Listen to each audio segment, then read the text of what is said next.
नमस्कार दोस्तों, आपका स्वागत है मेरे यूट्यूब चैनल अनुचक महमूदा में।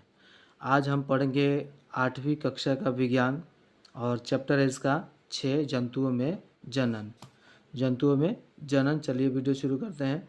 आपने पाचन, परिसंचरण एवं श्वसन के प्रक्रम के बारे में पिछली कक्षा में पढ़ा था।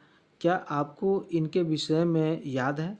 ये प्रक्रम प्रत्येक जीव की उत्तरजीविता के लिए आवश्यक है, चाहे वो परिसंचरण है, चाहे पाचन है, चाहे श्वसन है। आप पौधों में जनन के प्रक्रम के विषय में भी पढ़ चुके हैं। जनन जो है जाति की निरंतरता बनाने के लिए आवश्यक है। कल्पना कीजिए कि जीव प्रजनन नहीं करते तो क्या होता? आप इस बात को मानेंगे कि जीवों में जनन का विशेष महत्व है, क्योंकि यह एक जैसे जीवों में पीढ़ी दर पीढ़ी निरंतरता बनाए रखना सुनिश्चित करता है। आप पिछली कक्षा में पौधों में जनन के विषय में पढ़ चुके हैं। इस अध्याय में हम जानेंगे कि जंतु किस प्रकार जनन करते हैं।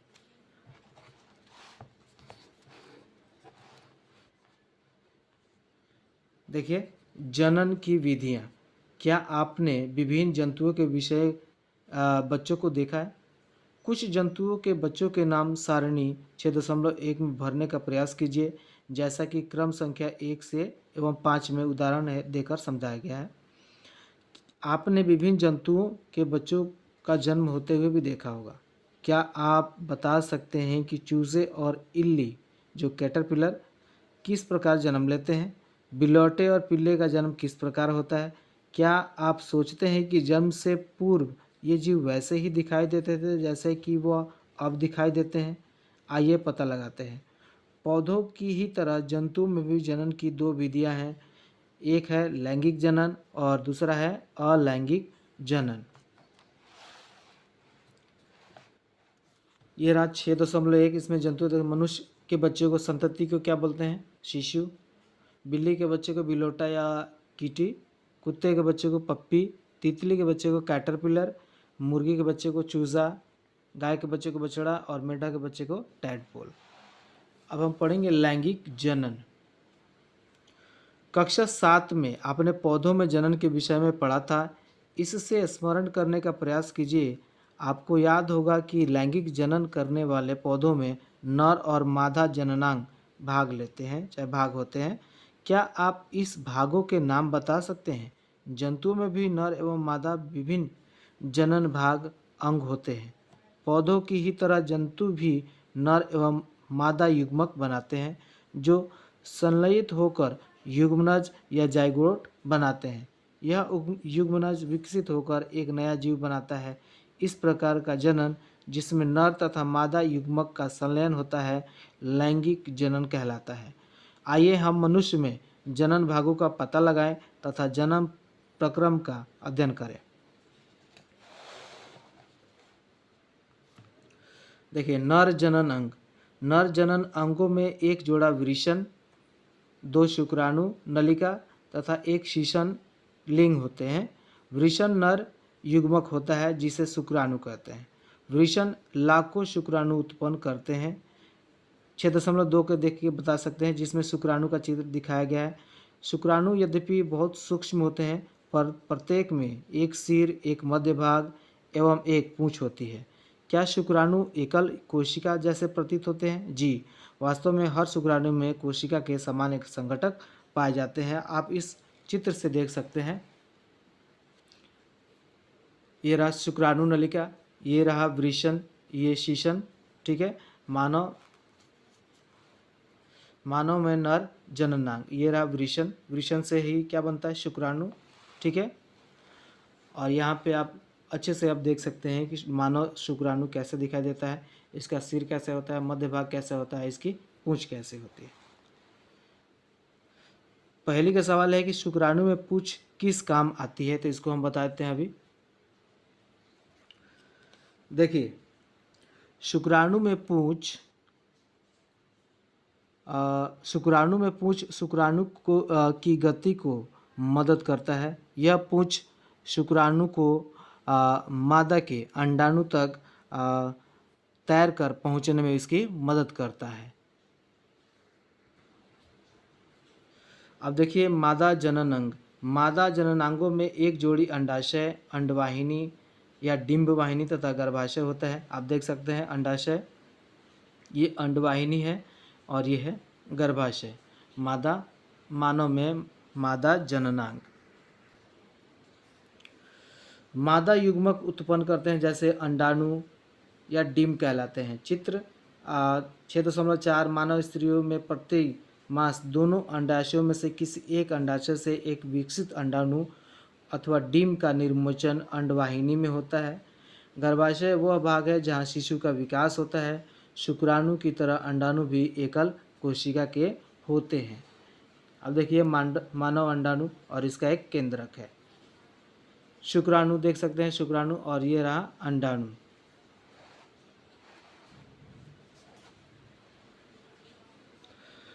बूझों का सवाल है। बूझों को पता है कि विभिन्न जंतुओं में अंडे का साइज अलग अलग होता है। अंडाणु अति सूक्ष्म हो सकते हैं जैसे कि मनुष्य में, अथवा बहुत बड़े भी होते हैं जैसे कि मुर्गी के अंडे। शुतुरमुर्ग का अंडा सबसे विशाल होता है। अब देखिए निषेचन क्या होता है। जनन प्रक्रम का पहला चरण शुक्राणु और अंडाणु का संलयन है। जब शुक्राणु अंडाणु के संपर्क में आते हैं तो इनमें से एक शुक्राणु अंडाणु के साथ संलयित हो जाता है। शुक्राणु और अंडाणु का यह संलयन क्या कहलाता है? निषेचन कहलाता है। निषेचन के समय शुक्राणु और अंडाणु संलयित होकर एक हो जाते हैं। निषेचन के परिणाम स्वरूप युग्मनज का निर्माण होता है। क्या आपको जानकारी थी कि एक युग्मनज नए व्यष्टि का प्रारंभ है? जी। निषेचन के प्रक्रम में स्त्री या माँ के अंडाणु और नर पिता के शुक्राणु का संयोजन मतलब मिलन होता है। अतः नई संतति में कुछ लक्षण अपनी माता तथा कुछ लक्षण अपने पिता से वंशानुगत होते हैं। अपने भाई अथवा बहन को देखिए, यह पहचानने का प्रयास कीजिए कि उनमें कौन से लक्षण माता से और कौन से लक्षण पिताजी से प्राप्त हुए हैं। वह निषेचन जो मादा के शरीर के अंदर होता है आंतरिक निषेचन कहलाता है। इसमें मनुष्य, गाय, कुत्ते, मुर्गी इत्यादि अनेक जंतु आंतरिक निषेचन होता है। इस बॉक्स में आप जान सकेंगे कि मतलब जो आईवीएफ परख नली है, परख नली शिशु के विषय में सुना होगा। आईवीएफ वो क्या है, इसमें आप पढ़ के पता लगा सकते हैं। अब आगे देखिए, आपको यह जानकर आश्चर्य होगा कि अनेक जंतुओं में निषेचन की क्रिया मादा जंतु के बाहर भी होती है। इन जंतुओं में निषेचन जल में होता है। आइए पता लगाएं कि यह किस प्रकार संतान होता है। 6.1 में देख सकते हैं, वसंत अथवा वर्षा के समय किसी तालाब अथवा मंद गति से बहते झरने का भ्रमण कीजिए। जल पर तैरते हुए मेढक के अंडों को ढूंढिए। अंडों के रंग तथा साइज को नोट कीजिए और पता कीजिए क्या होता है। वसंत अथवा वर्षा ऋतु में मेढक तथा टोड पोखर, तालाब और मंद गति से बहते झरने की ओर जाते हैं। जब नर तथा मादा एक साथ पानी में आते हैं तो मादा सैकड़ों अंडे देती है। मुर्गी के अंडे की तरह मेढक के अंडे कवच से ढके नहीं होते तथा यह अपेक्षाकृत बहुत कोमल होते हैं। जेली की एक परत अंडों को एक साथ रखती है तथा इनकी सुरक्षा भी करती है। मादा जैसे ही अंडे देती है, नर उस पर शुक्राणु छोड़ देता है। प्रत्येक शुक्राणु अपनी लंबी पूंछ की सहायता से जल में इधर उधर तैरते रहते हैं। शुक्राणु अंड कोशिका के संपर्क में आते हैं जिसके फलस्वरूप निषेचन होता है। और इस प्रकार का निषेचन जिसमें नर एवं मादा युग्मों का संलयन मादा के शरीर के बाहर होता है बाह्य निषेचन कहलाता है। यह मछली, स्टारफिश जैसे जलीय प्राणियों में होता है। अब आप देख सकते हैं मछली और मेढक एक साथ सैकड़ों अंडे देते हैं जबकि मुर्गी एक समय केवल एक ही अंडा देती है। ऐसा क्यों? देखिए, इसका कारण ये है कि मछली और मेढक में बाहरी निषेचन होता है जहां अंडे और शुक्राणु पानी में छोड़े जाते हैं और उनमें से अधिकांश जीवित नहीं रहते हैं। इसीलिए वो अपनी संतानों की उत्तरजीविता के लिए मतलब उनको बचाने के लिए बड़ी संख्या में अंडे देते हैं और शुक्राणु छोड़ते हैं, जबकि मुर्गी में ऐसा नहीं है। मुर्गी अपने अंडों का स्वयं रक्षा कर सकती है और उसमें एक छोटा सा परत भी होता है जो अंडों की रक्षा करता है, अंडे की रक्षा करता है। यद्यपि यह जंतु सैकड़ों अंडे देते हैं तथा लाखों शुक्राणु निर्मोचित करते हैं, सारे अंडों का निषेचन नहीं होता, वह नया जीव नहीं बन पाता। इसका कारण यह है कि अंडे एवं शुक्राणु जल की निरंतर गति, वायु, वर्षा से प्रभावित होकर होते रहते हैं। तालाब में दूसरे जीव जंतु भी इन अंडों को क्या कर देते हैं, खा जाते हैं या फिर नष्ट कर देते हैं। अतः अंड कोशिकाओं एवं शुक्राणुओं का बड़ी संख्या में उत्पन्न होना आवश्यक है, ताकि उनमें से कुछ में निषेचन सुनिश्चित किया जा सके। इसीलिए ये ज़्यादा अंडे देते हैं। देखिए, एक एकल कोशिका किस प्रकार एक बड़ा जीव बन सकता है, उसको आप देख सकते हैं इसके माध्यम से। भ्रूण का परिवर्धन, निषेचन के परिणाम स्वरूप युग्मनज बनता है जो विकसित होकर भ्रूण में परिवर्धित होता है। युग्मनज लगातार विभाजित होकर कोशिकाओं के गोले में बदल जाता है। तत्पश्चात कोशिकाएं समूहीकृत होने लगती है तथा विभिन्न ऊतकों और अंगों में परिवर्धित होने लगती हैं। इस विकसित हुई संरचना को भ्रूण कहते हैं। भ्रूण गर्भाशय की दीवार में रोपित होकर विकसित होता रहता है। गर्भाशय में भ्रूण का निरंतर विकास होता रहता है। धीरे धीरे विभिन्न शारीरिक अंग जैसे कि हाथ पैर बनने लगते हैं। आप फोटो में देख सकते हैं। ये रहा अंडोत्सर्ग, अंडाशय और ये रोपित भ्रूण।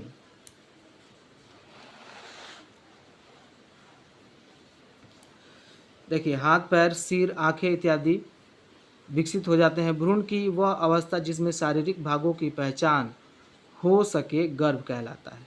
जब गर्भ का विकास पूरा हो जाता है तो माँ नवजात शिशु को जन्म देती है।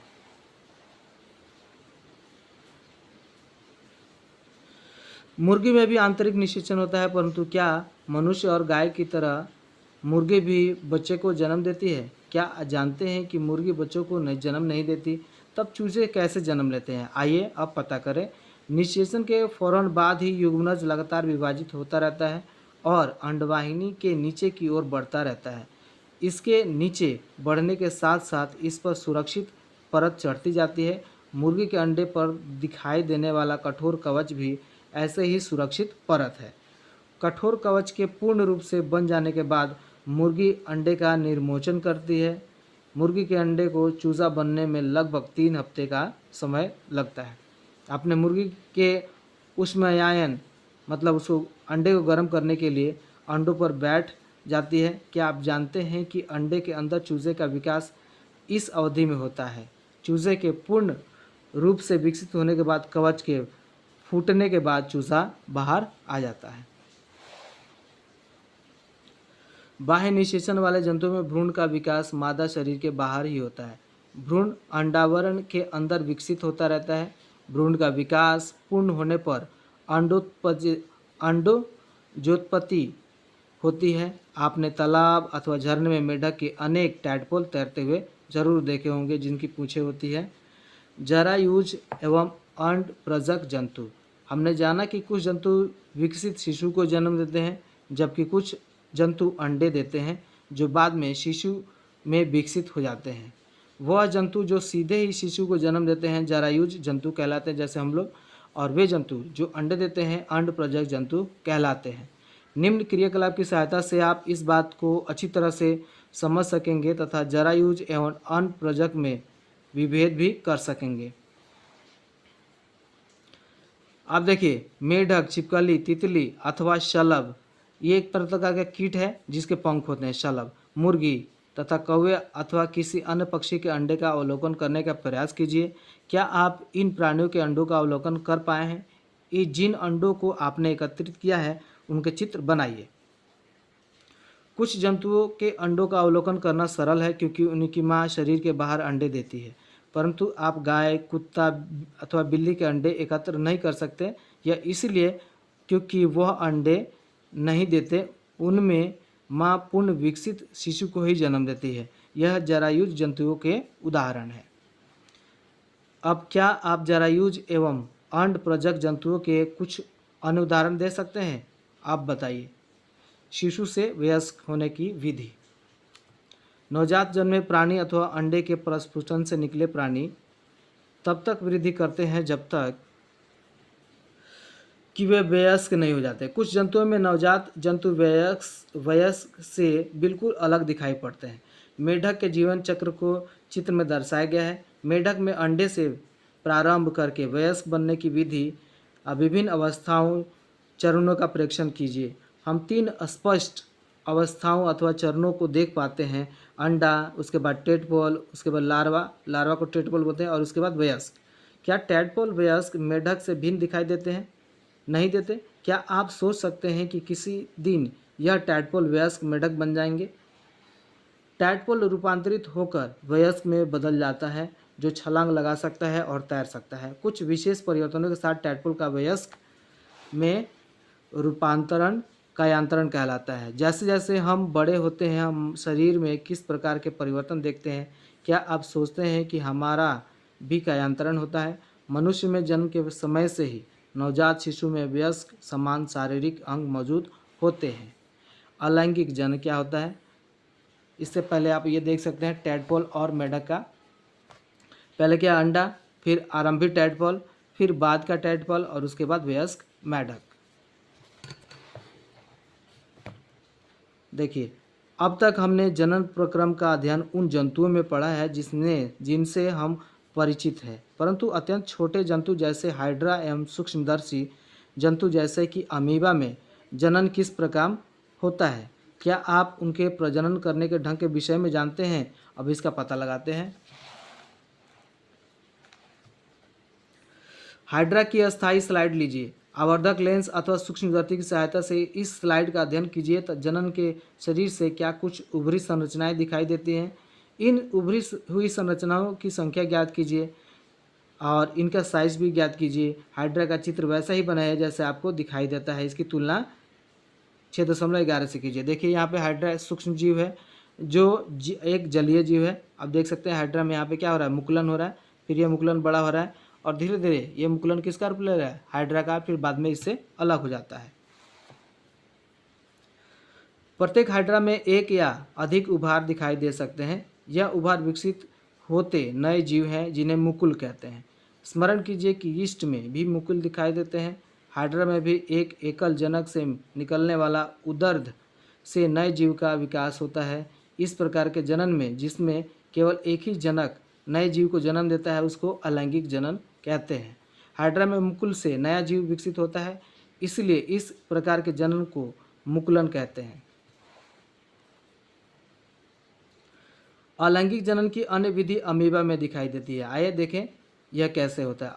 आप अमीबा की संरचना के विषय में पढ़ चुके हैं। आपको स्मरण होगा कि अमीबा एक कोशीय है जीव है। इसमें केंद्रक के 2 भाग में विभाजन से जनन क्रिया प्रारंभ होती है। इसके बाद कोशिका भी 2 भागों में बढ़ जाती है, जिसके प्रत्येक भाग में केंद्रक होता है। परिणाम स्वरूप यह जनक से 2 अमीबा बनते हैं। इस प्रकार के अलैंगिक जनन को, जिसमें जीव विभाजित होकर संतति उत्पन्न करता है, उसको द्विखंडन कहलाता है। मुकुल एवं द्विखंडन के अतिरिक्त कुछ अन्य विधियाँ भी हैं जिनके द्वारा एकल जीव संतति, आप देख सकते हैं अमीबा, पहले एक अमीबा है, फिर 2 हुआ, उसके बाद विघटित हो गया, उसके बाद 2 बन गया अलग अलग।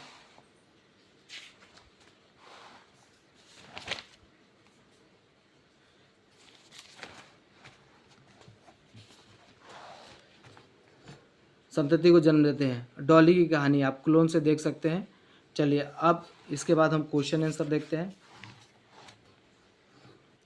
पहला क्वेश्चन है, सजीवों के लिए जनन क्यों महत्वपूर्ण है, समझाइए। और मनुष्य में निषेचन प्रक्रम को समझाइए। चलिए इसको देख लेते हैं। अभी देखिए, सजीवों के लिए जनन क्यों महत्वपूर्ण है। सजीवों में जनन बहुत आवश्यक है। इसके बिना जीव आगे नहीं बढ़ सकता, उसकी प्रजाति खत्म हो सकती है। यह जीवन को आगे बढ़ाने और धरती पर जीवन को बनाए रखने का एक प्राकृतिक तरीका है। दूसरा क्वेश्चन, मनुष्य में निषेचन प्रक्रम को समझाइए।